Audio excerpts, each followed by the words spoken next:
जब मैं पहले ही दिन गया, दीमापुर में 50,000 से ज्यादा लोग आए पहले ही शिविर में। नागालैंड में मैं भी पहली बार गया। मैंने सुन रखा था वहां जाने के लिए स्पेशल परमिट लेना पड़ता है, वहां लोग अपने आप को हिंदुस्तानी नहीं मानते, वहां तो लोग अलग राष्ट्र की मांग करते हैं। मुझे तो एक भी आदमी नहीं मिला जो अलग नागालैंड की मांग कर रहा था। मैंने वहां कहा राष्ट्रीय एकता, अखंडता और संप्रभुता का बहुत गहरा अर्थ है भाई। पूर्ण स्वतंत्रता, पूर्ण विकास, पूर्ण सुरक्षा केवल अखंड भारत में ही मिल सकती है। तुम अलग हो जाओगे तो कहां से लाओगे परमाणु बम? तुम अलग हो जाओगे कहां से लाओगे? तुम 12 लाख से ज्यादा तो फौज है भारत के पास में, इतने ही करीब पैरामिलिट्री फोर्सेज है। आज हमारे पास में 22 से 25 लाख हमारे पास में मिलिट्री पैरामिलिट्री फोर्सेज हैं। फिर और छोटे छोटे दूसरे अभिक्रम हैं हमारे, पुलिस को उसमें जोड़ दिया जाए तो फिर तो 30 लाख से ज्यादा हो जाएंगे। आज माना कि 31 लाख के करीब जो है चीन के पास फौज है, तो हमारे पास भी उससे कम नहीं है। मैंने कहा तुम अलग अलग होकर के कहां से सुरक्षा करोगे अपनी? कहां से शस्त्र अस्त्र लेकर के आओगे? पूर्ण विकास, ये तो एक दूसरे के सहयोग से विकास होता है ना।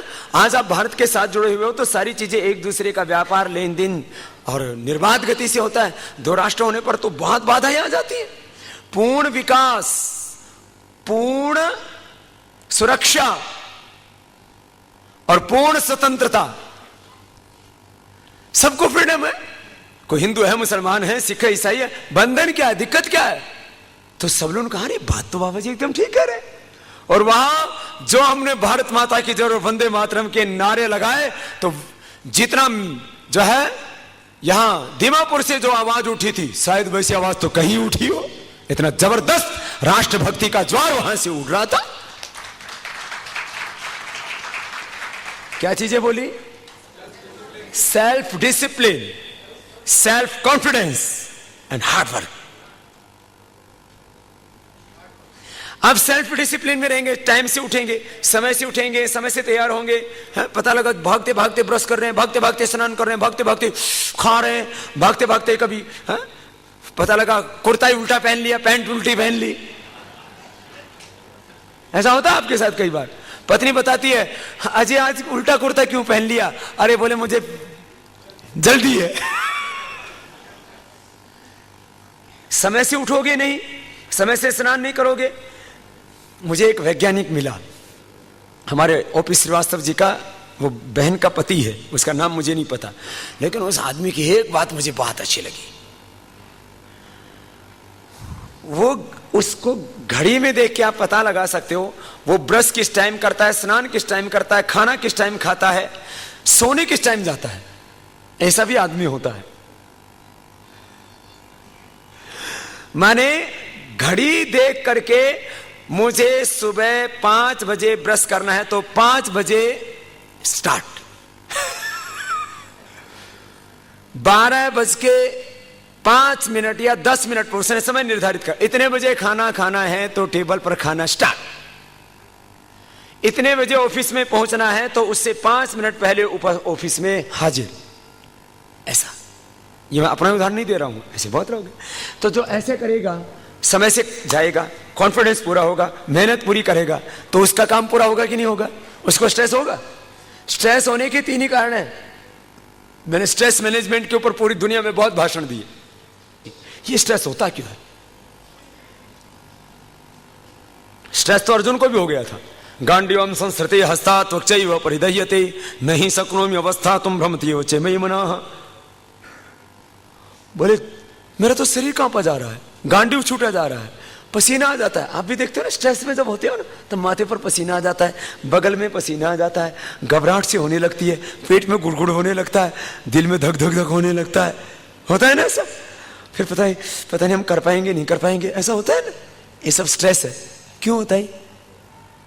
या तो कॉन्फिडेंस लूज करते हो, या कहीं ना कहीं डिसिप्लिन में गड़बड़ हुई है, उठने में, बैठने में, जाने में, करने में, या तुम्हारे काम में कहीं गड़बड़ हुई है, पता नहीं मैं सफल होऊंगा या नहीं होऊंगा। अरे आप तो छोटे छोटे काम कर रहे हो, हमने ठानी है कि हम इस भारत की हजारों वर्ष पुरानी इस भ्रष्ट व्यवस्था को और पिछले 64 वर्षों से तो इस पूरी गल सड़ चुकी पूरी व्यवस्था को हम बदलेंगे। तुम तो छोटी छोटी बातों से परेशान हो जाते हो। और हमारे पास क्या है, हम तो लंगोटी वाले फकीर हैं। मैं एक व्यक्ति नहीं हूं, मैं इस धरती पर भगवान की शक्ति हूं। मैं आध्यात्मिक दृष्टि से ईश्वर पुत्र हूं, कुलवंश परंपरा की दृष्टि से आर्य पुत्र ऋषि पुत्र हूं, और भूमि की दृष्टि से भौगोलिक दृष्टि से मैं धरती माता का बेटा हूं, बेटी हूं। प्रथम पिता का जन्म कहां हुआ? राष्ट्रपिता। प्रथम मां का जन्म कहां हुआ? धरती माता से। प्रथम माता का जन्म धरती माता से, प्रथम पिता का जन्म इस राष्ट्र पिता से। यह हमारा पिता है, यह हमारी मां है, इसके प्रति हमारे कर्तव्य हैं। हम ऋषि पुत्र हैं, हमारा कर्तव्य है ऋषि संस्कृति को पूरा विस्तार देना है। हम ईश्वर पुत्र हैं, भगवान का साम्राज्य से धरती पर स्वर्ग का साम्राज्य, ये जो शैतान का राज्य चल रहा है, इस शैतान के राज्य को बदल करके धरती के ऊपर जो चारों तरफ जुल्म हो रहे हैं, अन्याय हो रहे हैं, पाप हो रहे हैं, इनको मिटा करके इंद्रम वर्धन्त त्रह कणवंत हर्षमार्यम अवाघ्नंत और रावण, हमें सत्य और न्याय की स्थापना करनी। क्यों नहीं करें? बहुत तरह के बहुत प्रश्न करते हैं। वैसे तो ये आपके पास ये राष्ट्र धर्म वाला पूरा कॉन्सेप्ट आ जाएगा ना, इसमें करीब करीब 60 पॉइंट होंगे, 55 से 60 के बीच, और ये सब पढ़ लेंगे आधा घंटे के अंदर। और ये जिसने पढ़ लिया ना, उसके सारे संशय, सारे संशय, सारे भ्रम, सारी उलझन खत्म हो जाएगी।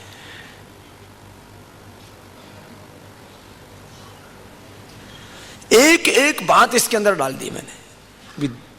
2-3 प्रश्न और डालने थे, वो आज पूरा हो जाएगा इसका। जिसे मुझसे बोलते बाबा ये क्यों कर रहे हो? मैंने कहा क्यों ना करे भाई, हमारे पूर्वजों ने भी तो यही किया। जो हमारे पूर्वजों ने किया वो हम कर रहे हैं। पूर्वजों के आदर्श और वेद के आदेश हमारे सामने प्रमाण है। वेद क्या कहता है? मां वास्ते न ईशता माघ संसा। मां माने नहीं, वह माने हम पर, स्तेन माने चोर, ईशता है राज्य करें। चोर हम पर राज्य ना करे, तो चोरों का राज्य तो है ही। तो जो इस काम को नहीं कर रहा वो अपराधी है, हम करने वाले पापी अपराधी नहीं है। हम तो अपना धर्म निभा रहे हैं। थोड़े दिनों में देख लेना आप, अभी तो आवाजें कुछ कुछ लोग निकाल रहे हैं जिनके निहित स्वार्थ हैं। मैंने इसमें ये भी लिखा, हमारा विरोध कौन कर रहे हैं? जो गांव के, गरीब के, मजदूर के, भारत के विरोधी हैं वो हमारे विरोधी, और जो अज्ञान में विरोध कर रहे हैं उनको तो हम ठीक कर देंगे थोड़े दिनों में। फिर भी कुछ लोग तो हमारे जो स्वार्थी हैं, भ्रष्ट हैं, बेईमान हैं, जो कंस की औलाद हैं, जो रावण की औलाद हैं, वो तो हमारा विरोध करेंगे। जो लोग पापी हैं, अधर्मी हैं, वो तो हमारा विरोध करेंगे। उनको कभी भी हम ये सोचें कि वो हमारा पक्ष करेंगे, ऐसा नहीं हो सकता। हम पूर्वजों के आदर्श और वेदों के आदेशों पर चल रहे हैं। अच्छा, ऐसे हाथ धर के बैठते हैं, क्यों बैठे? हम हाथ पे हाथ धर के बैठे कि जो हुआ अच्छा हुआ, जो होगा वो भी अच्छा ही होगा, जो हो रहा है वो भी अच्छा ही हो रहा है, और ये पड़ा पड़ा सो रहा है। अजगर करे न चाकरी, पंछी करे न काम, दास मलूका कह गए सबके दाता राम। राम नाम जपना पराय माल अपना, बाकी दुनिया झूठा सपना। ऐसे बात बनेगी क्या? मैं अच्छा कर सकता हूं तो देश के लिए क्यों ना अच्छा करूं? बहुत से लोग कहते हैं सन्यासी को ये नहीं करना चाहिए, सन्यासी को वो नहीं करना चाहिए। मैंने कहा तुम प्रमाण हो क्या सन्यासी को क्या करना चाहिए? तुम ये निर्धारित करो कि सन्यासी को क्या, सन्यासी को क्या करना चाहिए। तो वेद कहता है, गीता कहती है, उपनिषद कहते हैं, कुरान, बाइबल आदि जो भी हमारे धर्म ग्रंथ हैं, गुरु ग्रंथ हैं, उनमें लिखा है क्या करना चाहिए। गीता कहती है अनाश्रितः कर्म फलम कार्यम कर्म करोति यः स सन्यासी च योगी च। जो अनासक्त होकर के, बिना किसी लालच के जो कार्य करता, अनाश्रितः कर्म फलम, जो बिना किसी लालच के अनासक्त होकर के कर्तव्य भाव से अपना कर्म करता है, सही सन्यासी च योगी च, वो सन्यासी है, वो योगी है। न निरग्नि, कि मैं तो ये कर्मकांड ये है, मैं अग्नि को नहीं छूता हूं, मैं ये नहीं करता हूं, मैं घर में नहीं जाता हूं। न निरग्नि न चाक्रिय, जो कर्म नहीं करते। कर्म न करने वालों को तो वेद में दस्यु कहा है, राक्षस कहा है। मैं राक्षस नहीं होना चाहता। तो भाई बहनों, अकर्मा दस्युहु, सब बोलो मेरे साथ, अकर्मा दस्युहु। क्या अर्थ है? अकर्मा जो कर्म नहीं करते, दस्यु क्या अर्थ है उसका? राक्षस। जो कर्म नहीं करते वो सब क्या है? राक्षस है। तो मैं राक्षस नहीं होना चाहता। भाई बहनों, ये चीजें तो आरोप प्रत्यारोप वाली बातें। अच्छा, ये कितने लगा लें? देखो मैंने कहा भाई, तर्क में तुम मुझसे जीत नहीं सकते। सत्य जो हम कर रहे हैं वो सत्य, वो तथ्य, वो न्याय, वो मानवता किसी भी हिसाब से गलत नहीं है। तथ्यों में, सत्यों में, वाद विवाद में, बातचीत में तुम हमको पराजित कर नहीं सकते, क्योंकि भगवान ने हमें कर्म का सामर्थ्य दिया है। भगवान ने सत्कर्म और सत आचरण करने के लिए ऐसा ही मानस बनाया है, स्वभाव बनाया है। और भाई, यदि तुम में भगवान ने बुद्धि दे रखी है तो भगवान अधर्मात्माओं को जितना ज्ञान देता है, धर्मात्माओं को तो उनसे कई गुना ज्यादा ज्ञान देता है। इसलिए तुम किसी भी स्तर पर पराजित नहीं कर सकते। तो क्यों हारेंगे? अपने ऊपर भरोसा होना चाहिए अच्छे लोगों को, सेल्फ कॉन्फिडेंस। हम कभी पराजित नहीं हो सकते। सेल्फ डिसिप्लिन, अनुशासन में रहना और हार्ड वर्क, अपने काम के ऊपर भरोसा होना चाहिए। हम करेंगे और विजयी होंगे। कृतम में दक्षिणे हस्ते जयो में सव्याहित है। कर्मफल व्यवस्था पर, ईश्वर की न्याय व्यवस्था पर, अपने ऊपर, खुद पर, खुदा पर भरोसा होना चाहिए हमको। वेद में मंत्र आता है, कृतम में दक्षिणे हस्ते जयो में सव्याहित है। एक हाथ में मेरे कर्म है, दूसरे हाथ में विजय। अहम इंद्रो न पराजिज्ञ, मैं कभी पराजित होने वाला नहीं हूं। आज तक हारा कहीं पर? अरे 20 साल तो हो गए करीब सार्वजनिक जीवन के, पढ़ाई से लेकर के और आज सेवा तक। स्कूल में कंपटीशन में भी पहले रहते थे। आप यदि सच्चे हैं और आप यदि पक्के हैं तो आपको कोई नहीं हरा सकता। आपका इरादा मजबूत होना चाहिए। दरअसल इस आजादी में मिला तो कुछ नहीं, हमको दो चीजें मिली हैं। एक तो बोलने का अधिकार। मैं इतनी देर यदि अंग्रेजों के राज में बोलता तो अभी तक उठा के जेल में डाल देते। एक तो बोलने का अधिकार, आप तथ्यों और सत्यों प्रमाणों के साथ बोल सकते हैं अपनी बात। और दूसरा वोट करने का अधिकार। मैंने कहा इनका जम करके उपयोग करना है।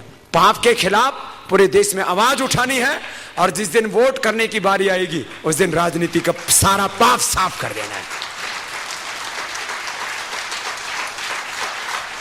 राजनीति का पाप साफ करने की बारी आती है 5 साल में एक बार। और बोलना तो रोज कर सकते हैं, अपने जीवन को भी अच्छा बना सकते हैं, बोल भी सकते हैं। ये दो काम अपने को रोज करने हैं। भाई बहनों, मैं आपसे बात कर रहा था अपने काम पर भरोसा। वेद कहता है, अहम इंद्रो न पराजिज्ञ, मैं कभी पराजित होने वाला। लेकिन कैसे? अग्नि अस्मि जन्मनात् जात वेदा, घृतम में चक्षु अमृतम आसन अर्कस्थ धातु रजसो युमान अजस्रो घर्मो हविरस्मिना। ऐसा होना कैसा? भीतर आग ज्वाला, अदम्य साहस, शौर्य, हिम्मत, जज्बा, पराक्रम, पुरुषार्थ और सेल्फ डिसिप्लिन। कभी भी अपनी मर्यादा से नहीं गिरना, तो तुम्हें कोई नहीं गिरा सकता। मेरे से बोलो, बाबा जी आपके बारे में ये कहते हैं वो कहते हैं। मैंने कहा देखो ऐसा है, जिन लोगों ने मुझे उठाया नहीं वो मुझे गिरा भी नहीं सकते।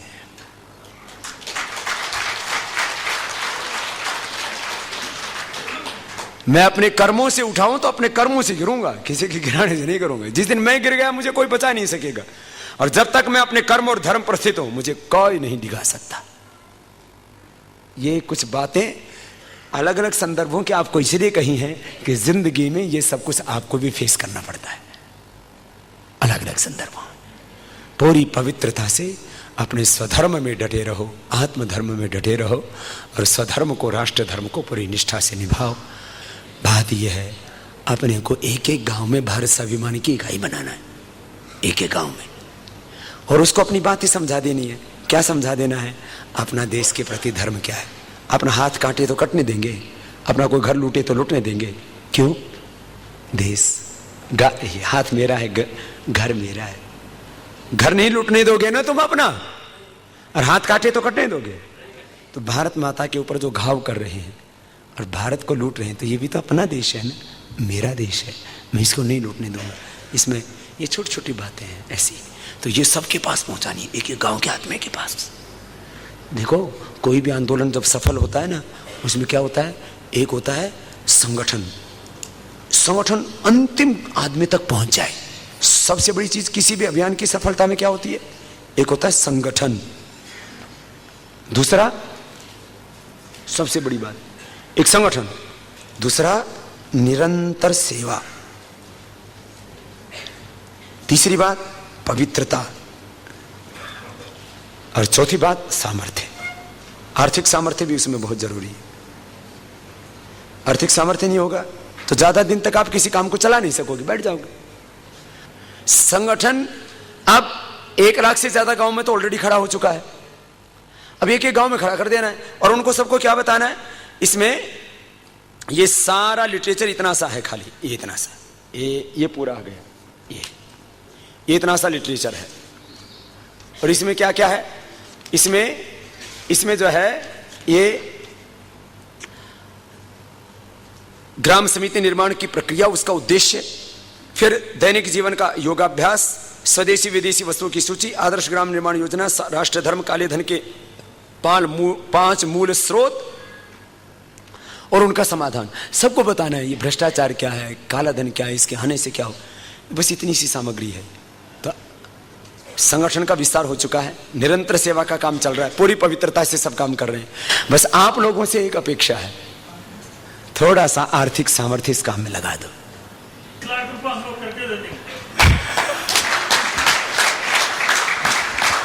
तो हमारे हैदराबाद के वैश्य परिवारों के लिए एक बार जोरदार अभिनंदन है। 21 लाख रुपए इस ग्राम निर्माण समिति योजना के कार्य में हमारा, ये तो पूरे देश में नोन है सुरेंद्र भाई। अब रघुमन्ना जी बोलते हैं ये तो वैश्य है, मैं ब्राह्मण वैश्य हूं तो बोले मेरे पास नहीं भूमि है, मैं अपनी भूमि बेच करके 1 करोड़ 1 रुपए देता।